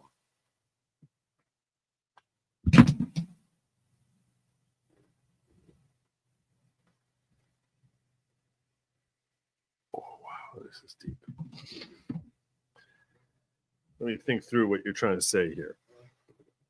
The contract to wax him when it's not legally enforceable. I agree. The contract to commit a crime is not enforceable. Therefore, an illegal alien can't have a child in the U.S. Well, I mean, they can. The question is like whether they would have to become citizens. That is a citizen, because the contract to make the child a citizen is illegal due to the legal status of the mom. So you're saying you can't force us to hold on to this kid. There's no contract between the state and the mother that the kid becomes a legal alien because it's an illegal contract, because it's illegal for her to be here in the first place. Well, that's pretty deep. Not going to kid you. Well, I like the mental gymnastics that you're making me come through here. I like it. But I don't think this is a winning argument. The reason I don't think this is a winning argument is because to compare constitutional law, it's not that they're coming here and that the kid has a right to become a citizen because of a contractual promise from the United States of America to the parent. It's a constitutional law, assuming Trump is wrong, assuming what Trump is doing is unconstitutional, assuming a legal alien does, assuming we interpret the 14th Amendment to imply that a legal alien who pops a kid out here, that kid is a citizen, then contract law wouldn't really dominate over that. That's just a constitutional claim that the kid automatically has upon being born on our soil. So that's I like the creative thinking here, philosophical thinking. I just don't think that argument would hold much muster in the eyes of the court. It's creative though, definitely. Good job. Can we just deport all red heifers? Yes, get rid of the red heifers. Richard Park, how are you? Richard Parker becoming a member of the following, which is not at all a cult type of cult. Welcome to the following, brother. And I'm not the leader of the following. Okay, let's not get that all twisted. I don't like when people get that twisted. Shia, Dr. Leiter is now ambassador to the USA. I knew he had a very important position. Yes, he's the ambassador to the United States. He's Israel's ambassador to the United States, as you feel later. He's a really smart man. And he is fierce bravery. Really smart and fierce bravery. He's a remarkable individual. I'm saying from spending a Shabbos with this guy, he's a remarkable individual. So, right, Joe, you worry me as a man. Grow up. I don't know, what did I do? Not making a joke about learning life lessons with money. What? Leave it to a Jew to convert worry into money.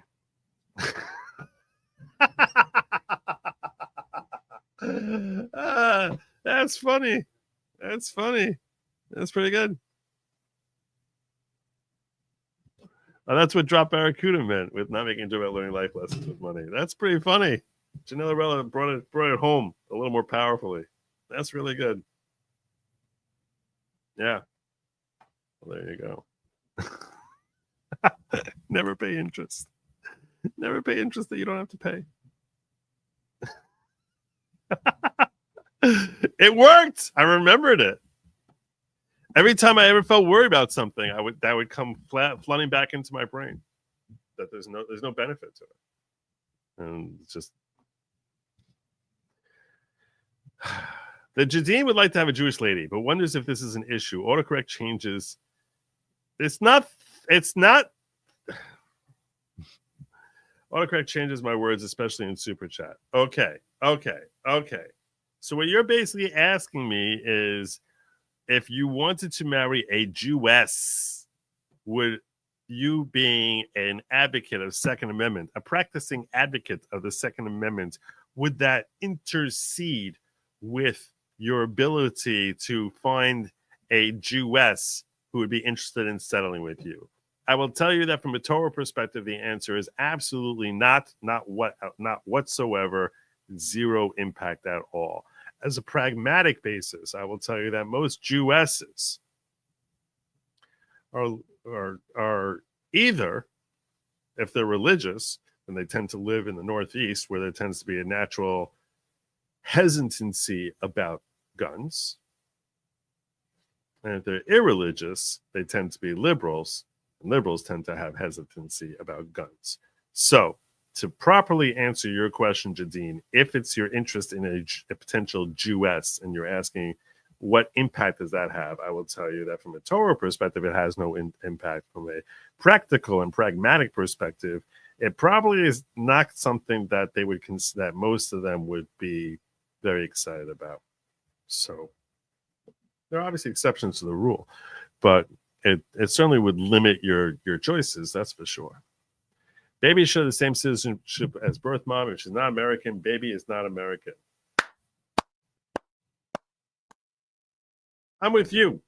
I'm going to tell you now, though, when I read this amendment, I don't know. I got a hard time carving out illegal aliens, because I think that illegal aliens, for the most part, are subject to the jurisdiction. For the most part, they're subject to the jurisdiction. And it doesn't say complete.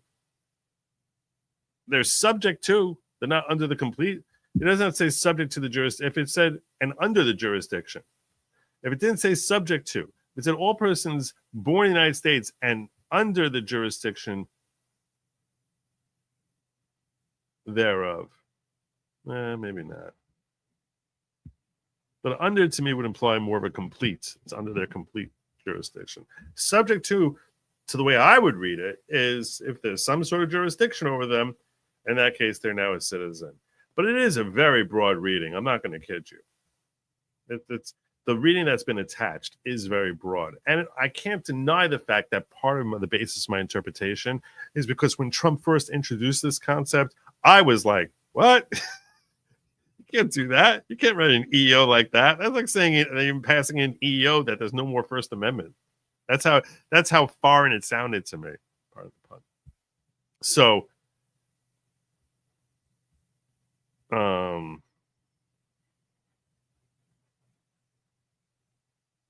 yeah.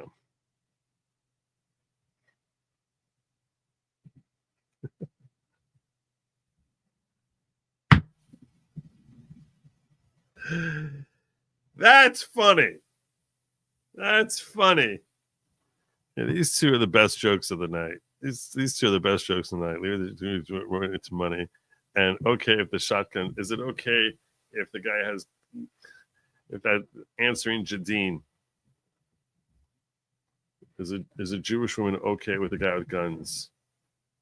And Drop Barracuda coming in here with like, only if the shotguns are sawed off. That's really good. That's really, really good. That was great. Oh, very, very good. Let me peek in on the ghetto. Make sure I'm not missing anything there. Salty Sarge says, Democrats, it's jumped on me, are traitors and have invented a Trojan horse of birthright citizens that they can control and use to conquer the United States. Yeah.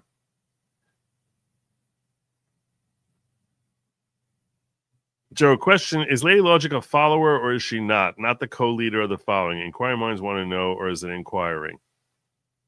Is it inquiring or enquiring? Some may not get that, but if you know, you know. It is enquiring, by the way. Wait.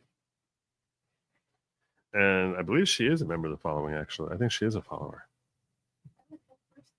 She was the first one. There you go. Numero uno. I missed this earlier. Breck Nichols throwing out there. I do hereby command that Kurt doth appear. Be it so. Unfortunately, he completely shirked your command. It's a really interesting topic, and I plan on covering it. Speaking of covering stuff, last night I mentioned that I cannot wait for the confirmation hearing of Kash Patel, and that I think I said I will certainly be covering that live on Tuesday. I need to update that for y'all.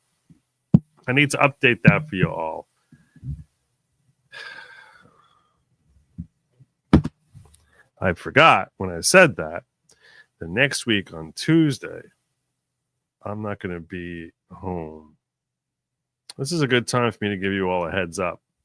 that I am taking a week-long vacation next week. A week-long vacation. I plan on being here Saturday nights, and then you're not going to hear from me till at least the earliest Monday. I plan on doing a locals here and there, but this regular show, maybe I'll do one, maybe, and I don't know that it probably would not be this time of night, because you got to realize I'm going to Israel for a week, and they're 7 hours ahead. So in Israel right now, for example, it's 6 o'clock in the morning. So 7:30 in the morning. I don't know, 6:30, 7:30 in the morning there. And starting at 5 o'clock in the morning is not something that I anticipate doing. So next week I'm taking a week-long vacation, and I ain't gonna be here. So I'm not gonna be set up where I'm able to stream the confirmation hearing, even though that would happen during the time of day where I could theoretically stream. I don't envision I'm going to be able to find a studio that I'll be able to cover it and actually do it. Plus, I also imagine that on Tuesday, when that thing is supposed to happen, we're probably going to be with friends and family. Definitely family, possibly friends. Actually, probably not friends. Certainly family. So, if you were planning on watching that with me next week, I'm gonna urge you to amend those plans and find a different way of watching the Kash Patel confirmation. Trust me, I'm very bummed about it. I'm very, very bummed about it. This is political Super Bowl practically. But family comes first. I'm very, very much looking forward to this vacation. As you're likely aware, I haven't taken a week vacation outside of Jewish holidays, even then I never took a week-long vacation. I haven't taken a week-long vacation from doing this in 3 years. So there you go. I'm not going to be here next week, starting at least Sunday night through the following Sunday, through and including the following Sunday night. So last week of January going into February, I'm out. So there you go. Just wanted to share that with y'all. So you're all on the same page.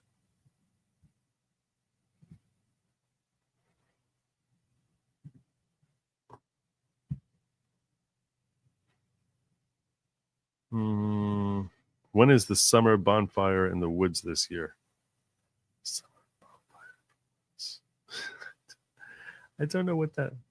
Oh, you're talking about from the following. There's no bonfire in the woods. There's shucking off clothing to the beat of a tom-tom. No, that's not happening. The following is not at all a cult. Type of cult. There's no jurisdiction over invaders plus child. That's the argument that Trump is likely to make, only if it's a Russian shoddy. Constitutional law is an agreement between the state and tax-paying citizen, meeting at the minds in consideration. A contract that an illegal alien can't bind the states to citizenship promise. It's not a matter that they're holding them to it. It's that it's being conferred upon them by the government, and that Trump doesn't have the power to supersede that. So if the government is granting it to them, you're right, it's not enforceable, but that doesn't mean it can't stop. It can't. Let's. If I wanted to stay with you in the contractual realm here, and I'll say, okay, you know what? Let's pretend that constitutional law is exactly the same as contractual law. When you say a contract is not enforceable, that does not mean an enforceable contract doesn't mean that you can't. It means an unenforceable contract can still be carried out, right? It's not like you're prevented from carrying it out. And seeing as how the government seems inclined to uphold their end and confer citizenship upon it, and if Trump doesn't have the authority to supersede that because it's a constitutional amendment, in that case, he doesn't have the authority to supersede that. So it's not a matter of it's not that the kid is becoming a citizen because the parent is forcing the state to make them a citizen. It's that the state is so inclined. And Trump doesn't have the power to stop that inclination, even being commander-in-chief and chief of the executive branch. He doesn't have the power to supersede the Constitution. So that's why looking at it from contractual context sort of loses it kind of dodges the essence of the point. Nick Ricada cooking shows next week at Studio Logic. I don't expect that to happen, but who knows? Going to Homeland is not a vacation. Ive. It is a vacation. Joe has no internet at the volcano of sacrifice. Shliach mitzvah money for your trip. Thank you so much. No, that's not shliach mitzvah money. No, I reject that as shliach mitzvah money. No, that's not the way that works. And it needs to be cash in hand. Cash in hand. That's not shliach mitzvah. I'm not even explaining it. It's too long to explain. I'm not explaining what that is.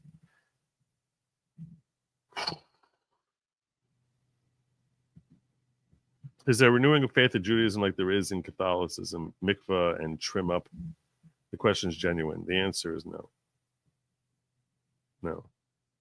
We're continually we're continually trying to self-improve in our observance of faith. But there's no renewing of faith. In fact, even when we first enter the faith as far as being commanded to obligated to fulfill commandments, which is what a bar mitzvah is, right? You've likely, even if you never met a Jew, you likely heard the term bar mitzvah or bat mitzvah. A bar mitzvah is for a boy at 13 when he turns 13. A bat mitzvah is for a girl when she turns 12. What that means is that is the age when they become liable, like obligated to fulfill all the commandments, which we call mitzvos. Americans say mitzvos. Israelis would say mitzvot. They change the S on the end into a T. And that obligation begins on their 12th or 13th birthday, as the case may be. Girls get that. Girls are enjoined when they turn 12 because girls are assumed to be more mature than boys when they're entering their adolescence. So, you'll hear about people making a big party, depending on how wealthy the parents are. It can be a really, really massive, expensive party with costing tens of thousands of dollars. And that's really an American type of invention. 150 years ago, and going back for thousands of years, it was like they would just sort of raise a shot for the kid and maybe, get a piece of cake and say congratulations. So, and that was it. There's no being bar mitzvahed. There's no certificate. There's no nothing. It's okay. Now the kid is 13. Now he's obligated to fulfill mitzvot.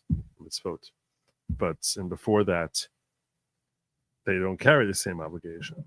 So there's no commencement that's really a requirement of Judaism at all. And there's certainly no re-up. There's certainly no re-up at all. So Joe seems like a discerning man. Lady Lawgic is a vision. She is a vision. She's beautiful inside out.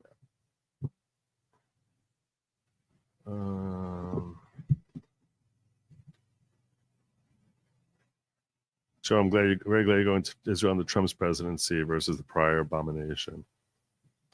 This is true for a lot of reasons. All right, I want to get into Ross Ulbricht. I told you I was going to talk about Ross Ulbricht.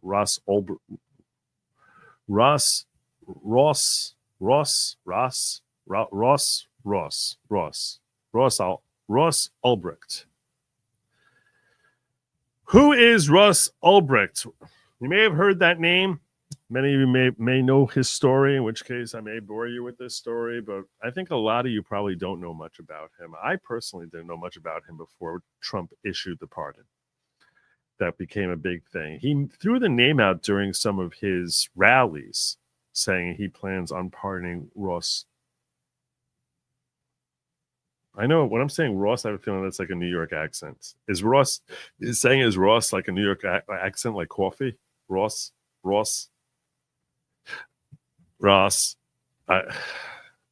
Is it Ross or Ross? Is it Ross? I don't know. Well, Ulbricht, that guy. And I found a video which really broke down the story of Ross Ulbricht, which I was thinking of sharing with you. This guy, it's got 8 million views, and I have a feeling I'm going to get dinged for this. There's a very good chance I'm going to get dinged for this. In which case, if you're watching after the fact, you're probably going to miss like 40 minutes of material here. But I'm probably gonna get dinged for it. So I'm gonna give you a quick overview of Ross, Mr. Ulbricht, Ross, New York, awful, Utes. Okay, Ross Ulbricht is the founder of a website called the Silk Road. He's a libertarian who's a very big believer in keeping government out of our exchanges. The Silk Road was advertised as basically Amazon, where you can get anything. And I mean anything. And I mean anything. At one point, it was drugs, weapons, whatever. And you can buy anything. And that all exchanges are 100% anonymous. And payment is made through Bitcoin. And it was on the dark web. You couldn't Google and find it. You need to you had to use a special browser called Tor to get in there. And it was something that was just it was wildly popular and became wildly popular pretty quickly. And basically it was hailed as like, why would you go to a pot dealer when you could just have your marijuana shipped to your door? And not simply limiting it to marijuana, but far harder drugs than that.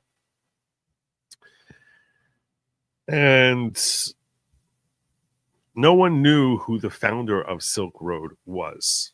Nobody knew who it was. And the government was very bothered by the idea that this seems to be like making it really easy to circumvent any restrictions on drug trafficking. And they became very, very determined to find this founder. The founder, everyone knew him before they knew the name Ross, which no one knows how to pronounce to this day. Some people say Ross, some say Ross. Just to show you how difficult it is to track this guy down. He went under the name Dread Pirate Roberts, which was inspired, obviously, from The Princess Bride, which was the nickname of the feared pirate whose identity would continually be shifting that no one could ever identify, and it was really multiple people. And operating under the name Dread Pirate Roberts, Mr. Ulbricht ended up creating an exchange forum where they say that $214 million worth of goods were exchanged on the Silk Road. Silk Road being a reference to the passage from China to Europe, which was the trade route that was used for centuries, going back to Marco Polo, I guess. And although Marco Polo wasn't by road, it was by ship, right? Well, anyway, I digress. The point is, the story of how the government found Ross is a really compelling story. It's a great story. It's a really exciting story.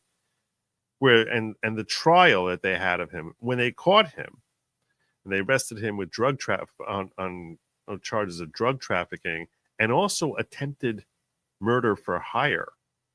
Ooh.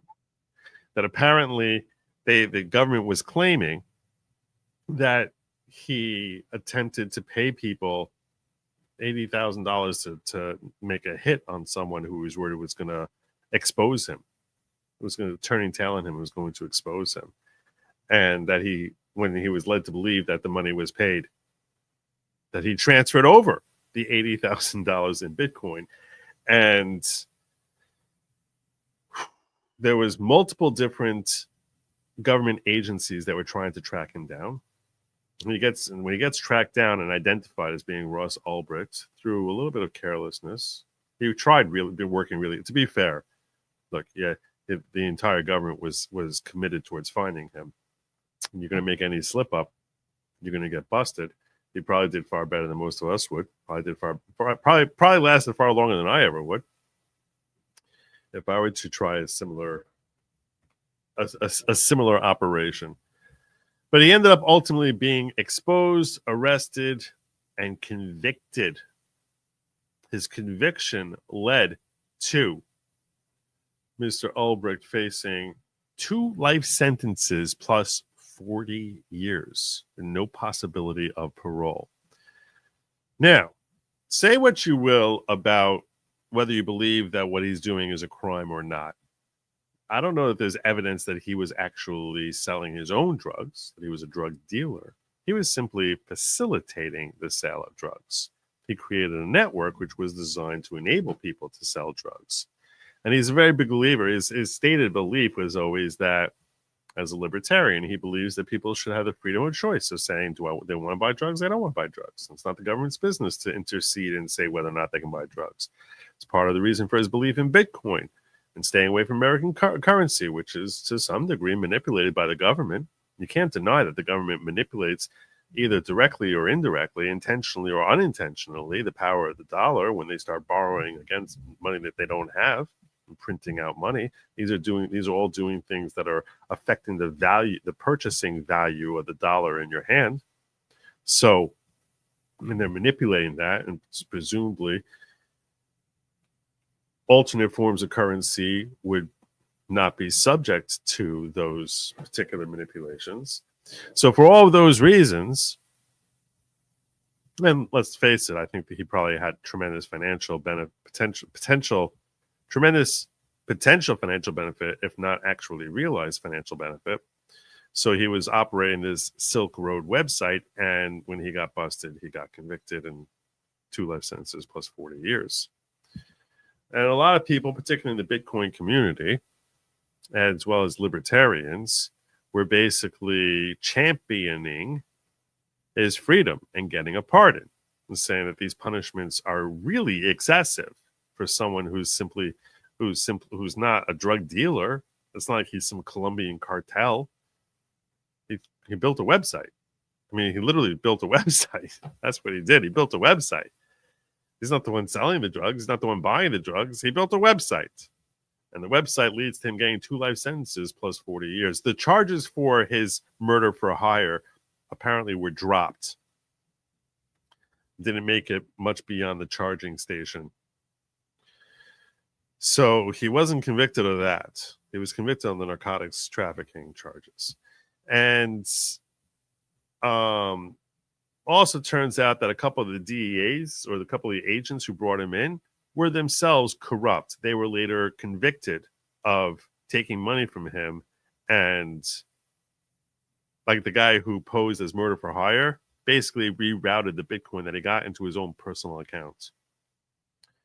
So the people who are charging him, who are themselves corrupt, and the people who, and the level of penalty seems draconian. That's the word of lawyers would use. It's draconian, meaning excessive, like unduly excessive. One time you give me 5 years, okay. 2 life sentences with plus 40 years, no possibility of parole. Wow. He's a young man. He's like 29 years old when he was convicted in 2013. He was arrested in 2013. And when Trump was running the circuit of rallies, one of the things he threw out there was, day one, I will pardon Ross Ulbricht. And this week he did. He pardoned him, and now Ross is a free man, which I think is a good thing. I think it's a good thing that he did. So that's the Ross Ulbricht story in a nutshell. I'm going to give you a link to a video. I'm actually going to watch the video on Rumble. I'm not going to watch it on YouTube. That's what I've decided. I'm not doing it on YouTube. If I do it on YouTube, I'm going to get all sorts of flack on this video. I will watch it on Rumble, though. In fact, I'll even give you the link over to Rumble. I'm going to do that. I'll throw the link into the chat here. And I think I'm going to watch it over there because I'm going to stop it, and then and when I pause it, they're going to tell me I don't have to carve that part out. I'll end up staying up. Rumble link.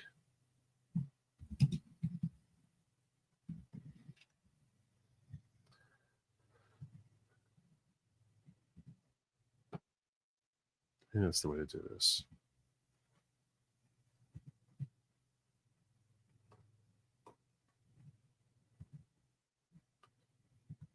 Oh, is Nick streaming now?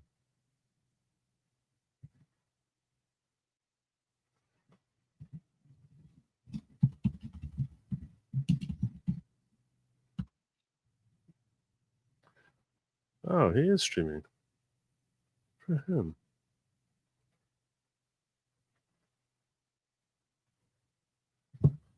All right.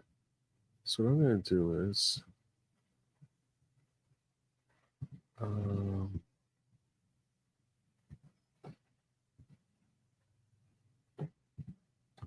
this is what I'm going to do.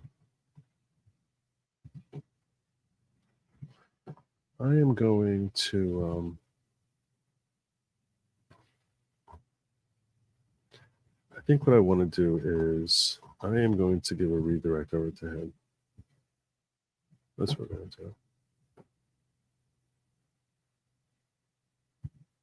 That's what I'm going to do. All right, I'm going to redirect over from YouTube over there. And I'm going to shut down my YouTube momentarily. And after I shut it down, if you want to go over there to him, I highly recommend supporting him. And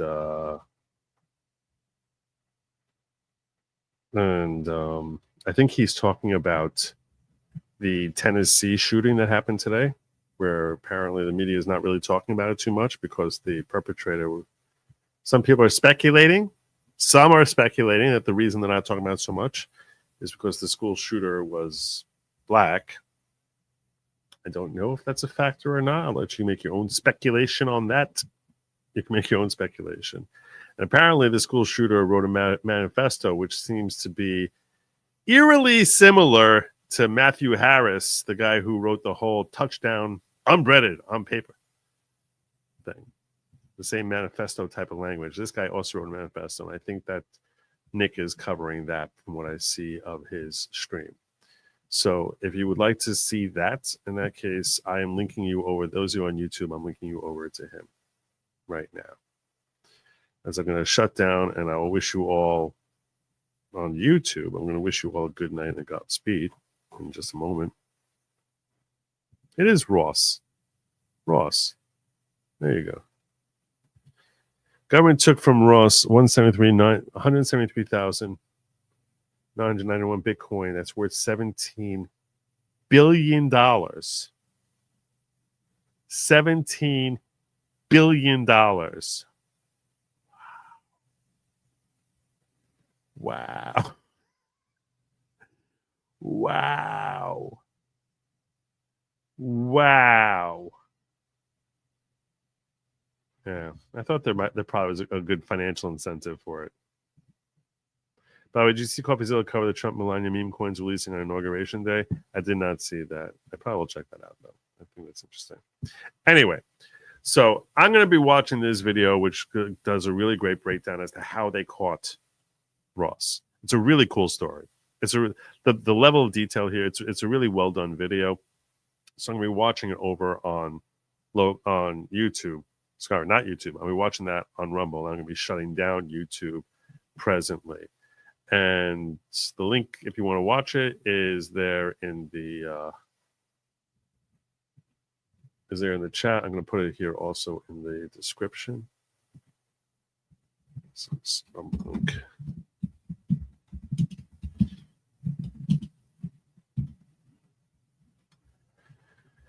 And the rest of you, I'm kicking you on over to Nick. So there you go. Please send him my best. Have a good night, you all. And those of you who are not going to be joining me on Rumble, I say to you, good night, and I'll be back here, God willing, tomorrow, and Godspeed.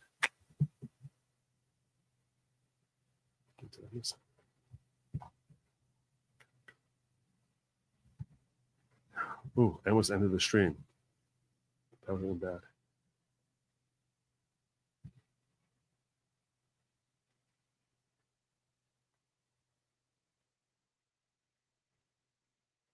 Hmm.